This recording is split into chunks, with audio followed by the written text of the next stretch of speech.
Hello, I'm Chris from musicradar.com and I'm here with Leo from Propellerhead, who's going to tell us about their new announcement, the rack extension, among some other things. Hello, Leo.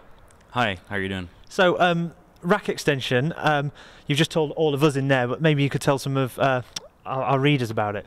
So what rack extensions does is it allows Reason users to expand their collection of instruments and effects.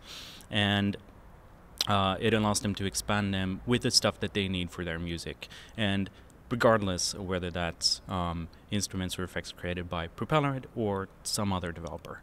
Okay. And why go this path and not, open up sort of an existing architecture?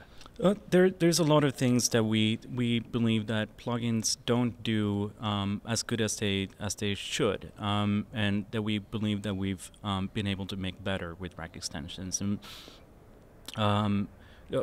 one simple thing is just undo. You want to experiment, you want to try stuff out, and then if it doesn't work right, you want to be able to undo that. And with plugins, that doesn't always work. We also want to keep the backside of the Reason devices, and so with rack extensions, you're actually getting the full Reason experience. All the rack extensions will be just like any other Reason device. So, for instance, you can repatch them and Exactly. switch them around. So, I mean, tell us about some of the developers you've got on board already, because we saw a few in there. You've got some big names like Korg and G Media. Who else? GeForce, sorry. Right. Who else is on board? Sugarbytes are working. Yuhei. We've got Sonic Charge, who's we show the amazing Bitspeak effect, which is really cool. And that was a really good example of being able to turn it around. There was lots of sort of control voltage style ins and outs on the back there. Well, tell us about how people are going to get this and when they're going to get this. Reason 6.5 and Reason Essentials 1.5 will include support for rack extensions, and those will be free updates for anyone who owns Reason 6. They will get Reason 6.5, and Reason Essentials will be free for Reason Essentials owners. And we're releasing those two updates in Q2 of this year.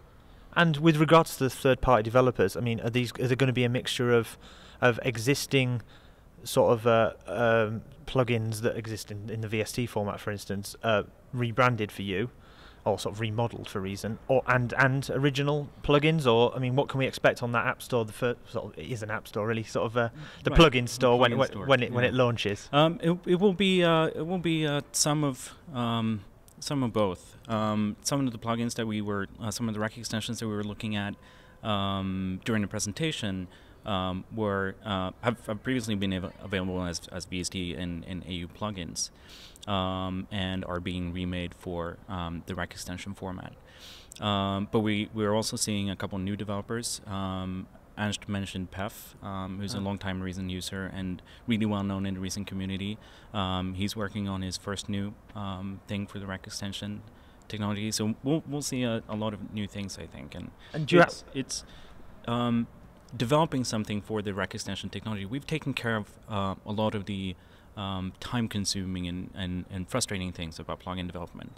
So we hope that we'll see a lot more new things and have developers experiment more with coming up with new synths and new effects. And you said it was a 70-30 split, like the App Store, for developers.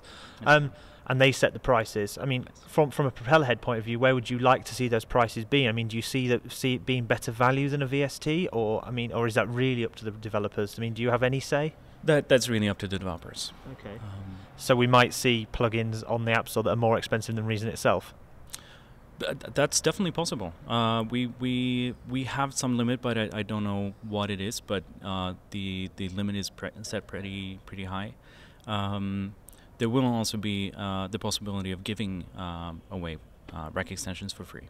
Okay, so where you take no cut, it's just literally the benefit of having it. Okay. We're taking care of all the download costs and everything for the developers, and the users are receiving those for free. Okay, excellent. And this is going to be before the summer? Q2. Okay. So that depends on when the summer starts. Okay. In Sweden, it starts pretty late. Yeah, it's started here in Frankfurt already, though, today, I think. Yeah. Okay. Thanks very much. Cheers.